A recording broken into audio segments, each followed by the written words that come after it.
नमस्ते, AVP news में आपका स्वागत है। खबरों के लिए बने रहिए हमारे साथ। जौनपुर के मछली शहर से सपा विधायक डॉक्टर रागिनी सोनकर अयोध्या में पीडीएफ महाजन पंचायत कार्यक्रम में शामिल हुई। उन्होंने पश्चिम बंगाल में भाजपा की जीत पर निशाना साधा और कहा, महिला वंदन की बात करने वाली भाजपा काउंटिंग रूम में ममता बनर्जी के साथ हुई अभद्रता पर चुप रही। 3 बार की मुख्यमंत्री ममता की पीड़ा से देश की महिलाएं आहत हुई। लोकतंत्र में हार जीत होती है, लेकिन महिलाएं भाजपा को जवाब देंगी। रागिनी ने आरोप लगाया, भाजपा सरकार बनते ही कार्यकर्ता टीएमसी दफ्तर जला रहे हैं, तोड़फोड़ कर रहे हैं। ये उनकी नकारात्मक राजनीति है। 2027 विधानसभा चुनाव पर कहा कि 2024 लोकसभा की तरह जनता खुद चुनाव लड़ेगी। प्रदेश बदलाव चाहता है और पीडीए की सपा सरकार बनेगी। यूपी में बेटियों पर वारदात के वक्त मुख्यमंत्री उप मुख्यमंत्री कहां थे? इनकी विधायक जलने पर भी कोई अस्पताल नहीं गया, जबकि अखिलेश यादव ने हालचाल लिया। राम मंदिर दर्शन पर कहा कि राष्ट्रीय अध्यक्ष के बनवाए केदारेश्वर मंदिर में दर्शन करेगी। आस्था दिखावे का नहीं, घर का विषय है। देश संविधान से चलता है, हिंदू मुसलमान से नहीं। कार्यक्रम सपा जिला उपाध्यक्ष औरोनी प्रसाद पासवान और पार्षद ज्ञासंती के आयोजन में श्रद्धेय माता दासी जी की 8वीं पुण्यतिथि और माता पिता की मूर्ति अनावरण पर हुआ था। अयोध्या से तुफैल अहमद की रिपोर्ट। कि बेहद निंदनीय है कि जो सरकार महिला वंदन की बात करती है और वही जो काउंटिंग रूम है, पूर्व सीएम और ममता बनर्जी जी वहां से 3 बार की सीएम, और उनके साथ इतनी अभद्रता की गई जिसे उन्होंने सबके सामने व्यक्त किया गया, ये बहुत पीड़ादायक है।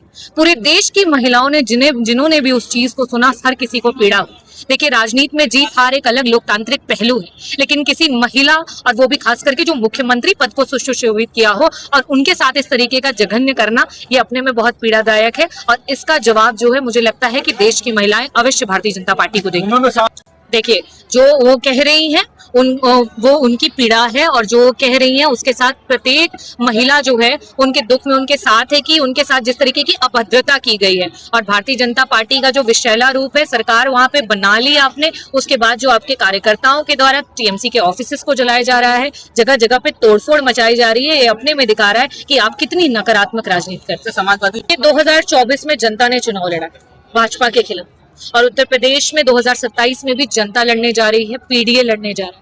चाहे वो अगड़े समाज का पीड़ित वर्ग हो, चाहे वो हमारा पिछड़ा समाज हो, चाहे अल्पसंख्यक समाज हो, चाहे आदि आबादी हो, सबने ये फैसला कर लिया है कि हमें एक साथ होकर के अपने अधिकारों के लिए लड़ना है। उत्तर प्रदेश की जनता बदलाव मांग रही है। भाजपा जो है वो काम करने में जीरो है और बड़ी बड़ी बातें करने में हीरो है। और जिस समय इतनी वारदातें उत्तर प्रदेश के प्रत्येक जिलों में हुई, हमारी बेटियों की निर्मम हत्याएं हुई, उनकी इज्जत लूट ली गई, तब ये भारतीय जनता पार्टी के लोग कहाँ थे?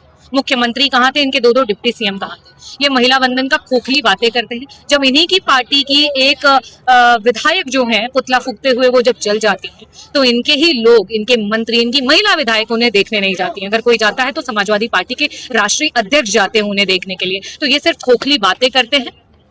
देखिए, हमारे माननीय राष्ट्रीय अध्यक्ष जी श्री केदारेश्वर मंदिर बनवा रहे हैं, और हम सभी वहां पे दर्शन करने जाएंगे, और लगातार उनकी फोटो भी वहां से आती रहती है।